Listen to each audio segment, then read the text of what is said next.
अभी तक आपके सामने कौन कौन सी प्रॉपर्टी डिस्कस हो चुकी है?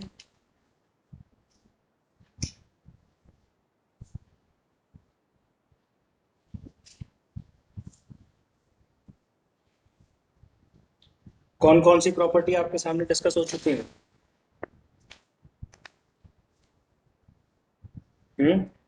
सर लिटमस पेपर तक हो गई। लिटमस पेपर हो गया था। ठीक है, अभी मैंने इसके साथ रिएक्शन करवा दी। अम, ठीक है, चलिए मेटल के साथ तो हो गई। नेक्स्ट, यहाँ पर एसिड लिख लेते हैं और यहाँ पर बेस। नेक्स्ट है एसिड्स की रिएक्शन मेटल कार्बोनेट के साथ। मेटल कार्बोनेट, ठीक है, करवा के देख लेते हैं, एक एग्जांपल ले लेते हैं। मान लीजिए मैंने एक एग्जांपल के तौर पर एसिड लिया HCl, मेटल कार्बोनेट, कोई एग्जांपल दो। मेटल कार्बोनेट, कोई एग्जांपल दीजिए।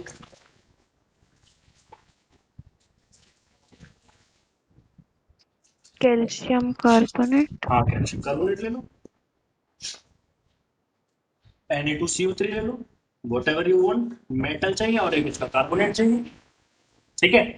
तो HCl की CaCO3 के साथ रिएक्शन, मैंने आपको पहले भी कई बार बताया था, जब कभी भी इस तरह की रिएक्शन आ जाए आपको पता ना हो कि क्या करना है, तो कोशिश करो पहले देखो पहचानो है क्या।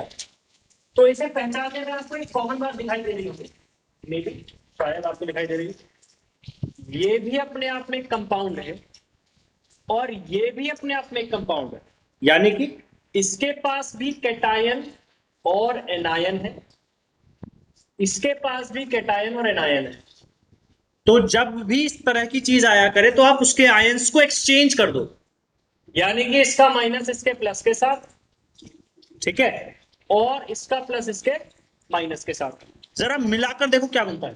देखो हाइड्रोजन के ऊपर एक प्लस है, अगर वो CO3 के साथ कंबाइन होने जाएगा तो उसे दो की जरूरत पड़ेगी, यानी बनेगा H2CO3 प्लस साथ में बनेगा CaCl2, CaCl2, इसको बोलेंगे कैल्शियम का chloride, this is a salt. और क्योंकि ये मेटल का बना हुआ है इसीलिए हम इसे बोलेंगे मेटल सॉल्ट। H2CO3, इसका जिक्र तो पहले भी आया है, चैप्टर नंबर 1 में इसका जिक्र किया है हमने खूब। जल्दी बताओ याद है कि नहीं?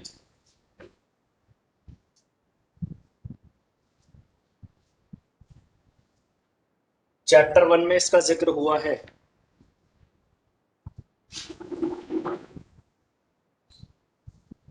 H2CO3 इज कार्बोनिक एसिड, याद आया?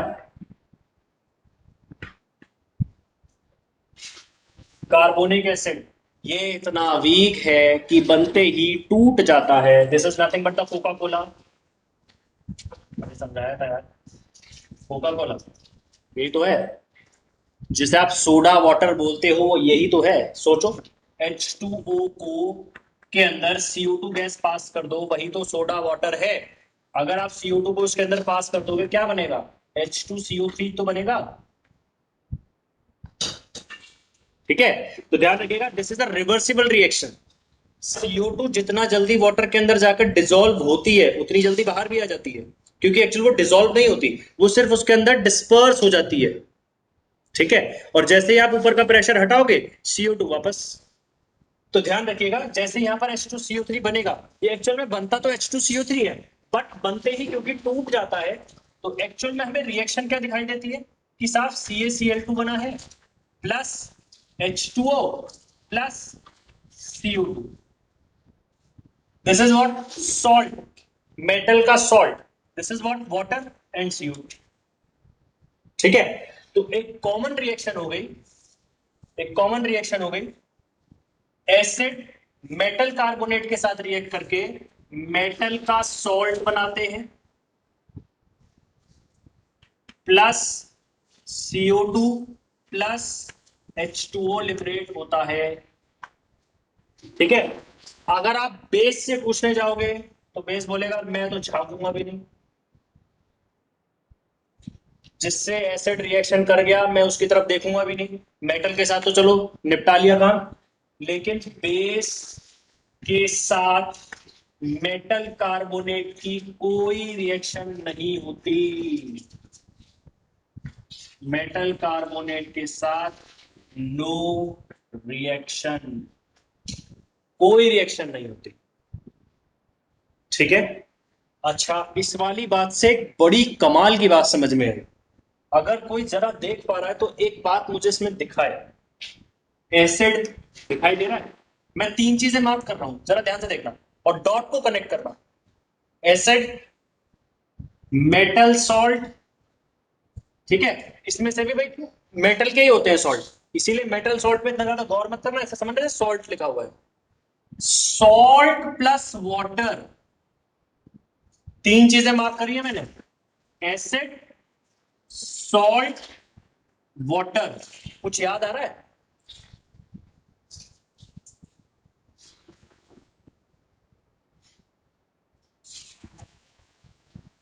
बोलो यार, एसिड, सॉल्ट, वाटर, कुछ याद आया इन तीन डॉट से? एक डॉट मिसिंग है अभी।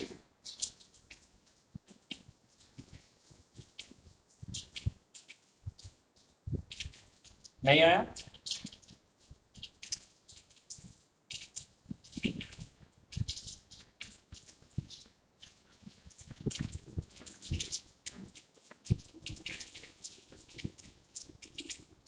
ये रिएक्शन याद है ना?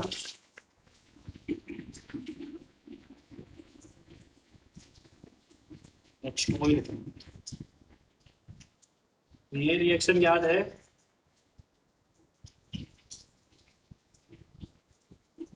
इसमें से एसिड ये रहा रिएक्टेंट साइड में, प्रोडक्ट साइड में आपको सॉल्ट भी दिखाई दे रहा है, वाटर भी दिखाई दे रहा है। इसका मतलब मेटल कार्बोनेट किसकी तरह बिहेव कर रहा है?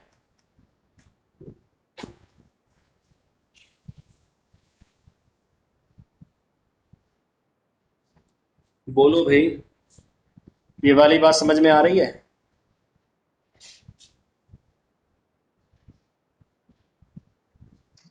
Yes sir. बहुत कमाल बात है, प्लीज ध्यान रखिएगा, बेहद ही। देखिए कोई भी सब्जेक्ट पढ़िए, अगर आप उसके डॉट्स को कनेक्ट नहीं कर सकते इसका मतलब आप उस सब्जेक्ट को भी समझ ही नहीं पाओगे और ना समझ रहे हो। ठीक है, इसीलिए बेहद जरूरी था कि आप इस डॉट को पहचान पाए। फेंक देना इसको, लेकिन हाँ जी। ठीक है, तो प्लीज फिर से एक बार और मैं ये समझाने की कोशिश कर रहा हूं कि क्यों, आखिर क्या वजह थी कि बेस ने मेटल कार्बोनेट के साथ रिएक्ट करने से मना कर दिया, ऐसी क्या वजह रही होगी। तो मैं आपको ये ही समझाने की कोशिश कर रहा हूं। देखिए एक कॉमन सी बात है, कोई आपसे बोले कि साहब एसिड में एसिड मिला दो, क्या होगा? आप बोलेंगे कुछ नहीं होगा, एटलीस्ट रिएक्शन नहीं होगी, ये बात आप जानते हैं। आपने कहा बेस, अरे ऐसे पानी में पानी मिला दो, ठीक है, मान लीजिए मैं अपने घर के पानी में किसी पड़ोसी का पानी मिला दूं, तो ऑब्वियसली मेरे वाटर का कॉम्पोजिशन कुछ अलग है, उनके यहाँ के वाटर का कॉम्पोजिशन कुछ अलग है। अब कोई आरओ वाटर ले आए, उसमें मैं अपने घर का पानी मिला दूं, तो दोनों की कॉम्पोजिशन अलग थी। आरओ वाटर की कॉम्पोजिशन अलग है, मेरे वाटर की कॉम्पोजिशन अलग है, तो दोनों की कॉम्पोजिशन अलग है, लेकिन है तो वाटर ना। अगर वाटर में वाटर मिला दोगे तो कोई रिएक्शन थोड़ी ना हो जाएगी। एसिड में एसिड मिलाने से कोई रिएक्शन नहीं होती, बेस में बेस मिलाने से कोई रिएक्शन नहीं होती। ठीक है, तो ऐसी क्या मजबूरी रही कि इस बेस ने मेटल कार्बोनेट के साथ रिएक्ट करने से मना कर दिया? ये मजबूरी हमें पता चली जब हमने एसिड के साथ रिएक्शन देखी। हमने क्या देखा? एसिड प्लस मेटल कार्बोनेट क्या बना? Salt plus CO2 plus water. तो अगर फॉर मतलब जस्ट कुछ सेकंड के लिए मैं ये भूल जाऊं कि CO2 बनी है, सिर्फ CO2 एक एक्स्ट्रा पार्ट है, तो अगर इस एक्स्ट्रा पार्ट को 2 मिनट के लिए छुपा लिया जाए तो क्या दिखाई दे रहा है? एसिड ने किसी के साथ रिएक्ट करा और सॉल्ट प्लस वाटर बनाया। इसका मतलब, और ऐसा काम तो वो बेस के साथ रिएक्शन करने पे करता है, इसका मतलब मेटल कार्बोनेट की नेचर कैसी होती है? Basic. They are basic in nature. इसी वजह से बेस ने बिल्कुल हाथ खड़े कर दिए। बेस बोला भैया मैं तो बेस के साथ रिएक्शन कर ही नहीं सकता, कुछ और होता तो हम देखते। ठीक है, तो मेटल कार्बोनेट के साथ उसने कोई रिएक्शन दिखाने से मना कर दिया। वजह, क्योंकि ये खुद भी एक बेस है। ठीक है,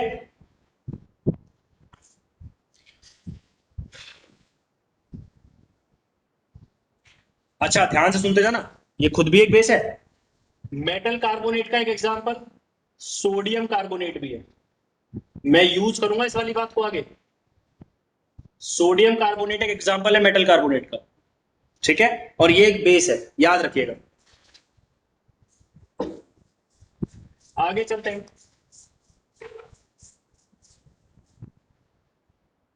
देखिए नेक्स्ट, नेक्स्ट है रिएक्शन विद बाइकार्बोनेट्स। बाइकार्बोनेट, और ध्यान रखिएगा कार्बोनेट और बाइकार्बोनेट रिएक्शन के मामले में बिल्कुल एक जैसे होते हैं, बहुत हद तक सिमिलर होते हैं। मतलब जो रिएक्शन कार्बोनेट कह देगा कि मैं कर लूंगा, वही रिएक्शन बाइकार्बोनेट भी बोल देगा कि हाँ मैं भी कर लूंगा। जिसको कार्बोनेट मना कर देगा उसको बाइकार्बोनेट भी मना कर देगा। ठीक है, एक बार देख लेते हैं एग्जांपल। जैसे मान लीजिए आपने एसिड लिया, फिर वही थका हुआ HCl प्लस सोडियम बाइकार्बोनेट ले लो, NaHCO3। रिएक्शन करा के देखो, फिर वही वाली बात, नहीं समझ में आता आयंस में बांट लो, H plus Cl minus, Na plus HCO3 minus, इसका प्लस इसके माइनस के साथ, इसका माइनस इसके प्लस के साथ।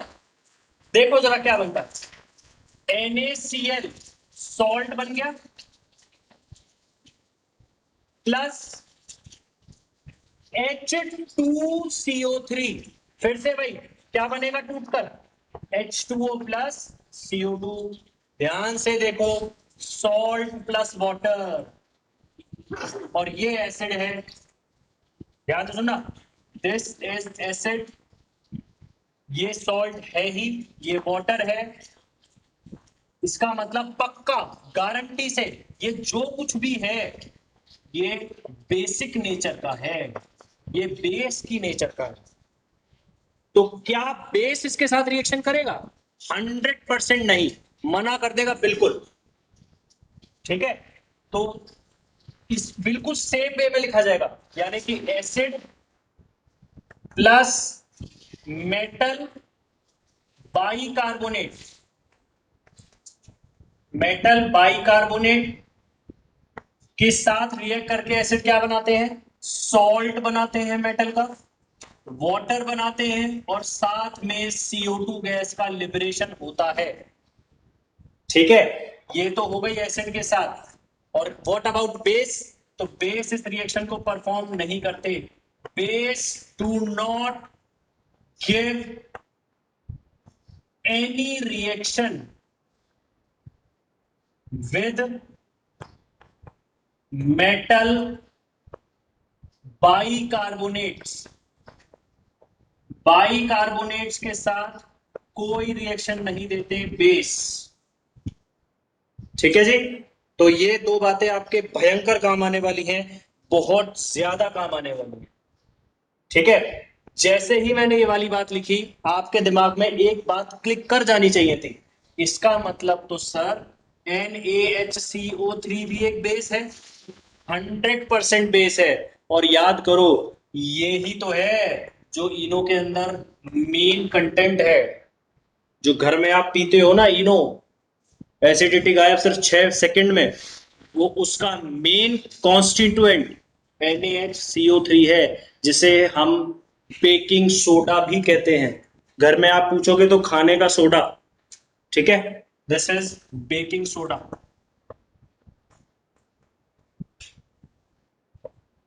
ठीक है, आएगा अभी। और ये ध्यान रखिएगा, इनो का मेन कॉन्स्टिट्यूएंट ही यही है। This is basic in nature. तभी तो जब हमें एसिडिटी हो रही होती है, तो प्लीज ये मैं आपको आगे जाकर पढ़ाऊंगा, हालांकि पहले भी बता चुका हूं, पहले भी बता चुका हूं, क्योंकि स्ट्रॉन्ग एसिड और स्ट्रॉन्ग बेस को अगर आपने रिएक्ट करा दिया तो बहुत ज्यादा अमाउंट में हीट लिबरेट होती है, हमारे स्टमक को हार्म हो सकता है। दैट्स वाई जब कभी भी हमें एसिडिटी होती है तो हम माइल्ड बेसिस लेते हैं, छोटे मोटे बेस लेते हैं। और ये ना तो प्रॉपर बेस है और ना प्रॉपर, मतलब कहना चाहिए प्रॉपर बेस भी नहीं है, मतलब बहुत ज्यादा स्ट्रॉन्ग नहीं है, mild base. This is mild, हल्का, माइल्ड बेस। ठीक है जी।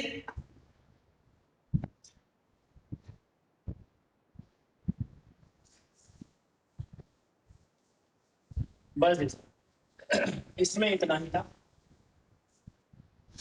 नेक्स्ट चीज जो आ रही है वो और ज्यादा इंपॉर्टेंट है, वर्ड है इंडिकेटर्स।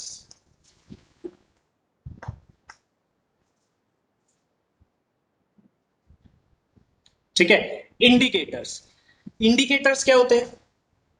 आपने वर्ड सुना ना, इंडिकेटर। इंडिकेटर वैसे भी सुना होगा स्कूटी में, ठीक है, बाइक में साइड में लगा रहता है। बेसिकली इंडिकेटर वर्ड का ही मीनिंग है किसी चीज को इंडिकेट करना। आप सोचो इंडिकेटर करता क्या है? यही तो करता है। जैसे मान लीजिए आपने स्कूटी का या बाइक का इंडिकेटर ऑन किया, इसका मतलब मान लीजिए अगर आपने इधर साइड का इंडिकेटर ऑन किया, दैट मीन पीछे वाले पर्सन को आप ये बताने की कोशिश कर रहे हो कि मैं इधर की तरफ बाइक करने वाला हूं। या अगर आपको इधर टर्न करना है तो आप इधर का इंडिकेटर ऑन कर दोगे। तो basically indicators is something which indicates, जो किसी चीज को, जो किसी इवेंट को इंडिकेट करने की कोशिश करता हो, दैट इज कॉल्ड इंडिकेटर। ठीक है। अब यहां जो हम इंडिकेटर पढ़ रहे हैं वो कौन सा इंडिकेटर है? क्योंकि हमारा सारा का सारा चैप्टर एसिड और बेस के अराउंड घूम रहा है, तो हम यहां जो इंडिकेटर पढ़ने वाले हैं, this is acid base indicators. यानी कि हम उन इंडिकेटर्स की बात करेंगे जो कि ये बता दे कि हमारे हाथ में अगर कोई चीज है वो एसिड है या वो बेस है। ठीक है, तो ये कहलाए थे एसिड बेस इंडिकेटर। एक छोटा सा एग्जांपल देखिए, हाथ कभी ना कभी बचपन में सबका कटता है। हाथ कट जाए या कहीं चोट लग जाए, ठीक है, थोड़ी बहुत चोट जरूर लगी होती है। और जब घर पे कुछ नहीं मिलता तो एक चीज बड़ी अच्छी मिलती है, टर्मरिक, हल्दी। ठीक है। अब आप दोनों में से मुझे जल्दी से कोई ये बताओ, अगर मान लीजिए आपके मतलब कोई घाव लग गया है, वाउंड है, ठीक है, कोई कट लग गया है, बेसिकली कोई कट ले लो, ठीक है, हैंड कट, फिंगर पे कोई कट लगा, कभी आपने टर्मरिक लगाई है? Yes sir. ठीक है। मेरे साथ तो पता क्या होता था, जैसे मान लीजिए यहाँ फिंगर कट गई, फिंगर कटने के बाद जल्दी से हल्दी लगाई, हल्दी लगाने के बाद कई बार उसी के ऊपर छोटी सी एक पट्टी बांध ली। ठीक है, उस पट्टी को बांधे बांधे काम करते रहते थे, या वट एवर खेल रहे हैं या कुछ कर रहे हैं, कुछ भी। उसके बाद जब हमें पता चलता अब खाना खाना है, तो हैंड वॉश करने के लिए जब हम जाते थे, तो सोप जैसे ही लिया तो यहां हल्दी लगी हुई है। हल्दी किस कलर की होती है? येलो की। ठीक है। और जैसे ही ये टर्मरिक सोप सॉल्यूशन के कांटेक्ट में आती है, जैसे ही साबुन उसके नजदीक पहुंचता है, यानी कि टर्मरिक के आसपास, टर्मरिक के जैसे मिक्स होता है कौन? सोप सॉल्यूशन, साबुन का पानी। तो इसका जो येलोइश कलर है ना, वो चेंज हो जाता है रेडिश ब्राउन में।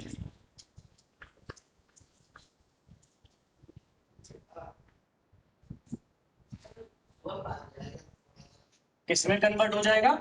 रेडिश ब्राउन में। घर पे करके देख लेना, उसके लिए चोट मारने की जरूरत नहीं है। थोड़ी सी हल्दी लेना, हल्दी में सोप सॉल्यूशन, ईयरबड्स रखी हो ना, तो हल्दी इस तरीके से लेकर, या हाँ, हल्दी इस तरह से लेकर उसके ऊपर सोप सॉल्यूशन लेकर हल्का हल्का डिप करके देखना, वो आपको क्लियर विजिबल होगा येलो से रेडिश ब्राउन होते हुए। और वो ऐसा क्यों हुआ ये मैं आपको आज बताता हूं। बेसिकली ये जो कन्वर्जन हुआ है this is due to base present in the soap. आपकी जानकारी के लिए बता दूं, आपके सिलेबस में है, जब आप चैप्टर नंबर 4 पढ़ोगे तो वहां पर सोप के बारे में भी पढ़ोगे, कमाल हो जाएगा। साबुन का फॉर्मूला पढ़ोगे, फॉर्मूला, ठीक है, बनाने का मेथड पढ़ोगे, तो वहां पर आपको पता चलेगा कि सोप बनाने के लिए NaOH का यूज किया जाता है। NaOH की जगह पर KOH का यूज भी करते हैं। जनरली कपड़े धोने का साबुन जो बनता है वो NaOH की वजह से बनता है, मतलब NaOH डालते हैं उसके अंदर। और जो नहाने का साबुन बनता है, बाथिंग सोप जो बनता है, उसमें KOH डाला जाता है। तो जब KOH या NaOH के प्रोसेस से सोप को प्रिपेयर करा जा रहा होता है तो कुछ अमाउंट में ये दोनों ही रह जाते हैं। अब क्योंकि ये दोनों ही बेस हैं, चाहे ये रह जाए चाहे ये रह जाए, क्योंकि दोनों ही बेस हैं और बेस को ही इंडिकेट कर रही होती है टर्मरिक। ये जो येलो से रेडिश ब्राउन हुआ है ना, दिस इंडिकेट्स कि टर्मरिक के कांटेक्ट में कोई ना कोई चीज ऐसी आई है जिसके अंदर बेस प्रेजेंट था। इसका मतलब टर्मरिक भी एक इंडिकेटर है। आप अगर घर में कोई छोटा मोटा एसिड, एसिड क्या हो सकता है, आप लेमन रस ले लो, ठीक है, लेमन जूस, तो लेमन जूस को आप इसमें टर्मरिक में डालकर देख लेना, कोई फर्क नहीं आएगा, उसके येलो कलर पर बिल्कुल फर्क नहीं पड़ेगा, ठीक है। तो दैट मीन्स टर्मरिक भी, देखो कमाल हो गया, घर में रखी हुई हल्दी ये भी अपने आप में एक इंडिकेटर है। कैसे? तो जनाब एसिड के साथ तो कोई कलर चेंज नहीं करती, no colour change,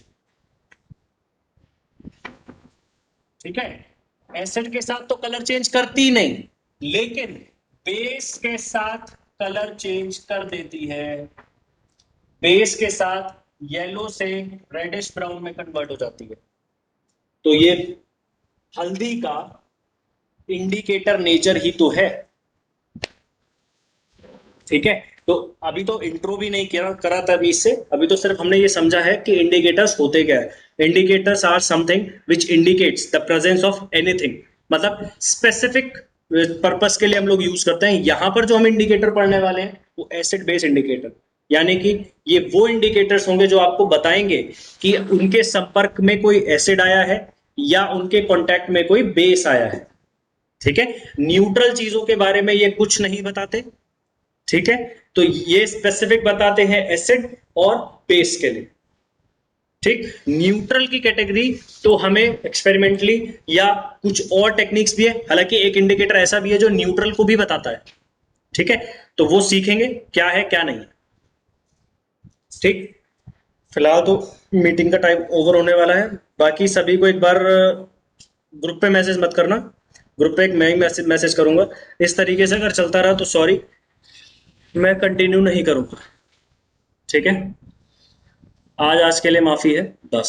sir Keshavi की क्लास रहती है इस टाइम स्कूल हाँ, की। केशवी की वजह से मैंने टाइम स्लॉट भी चेंज करने का सोचा है। आज मैं उनसे दूसरे वालों से भी बात करूंगा, आई थिंक स्विच कर लेंगे।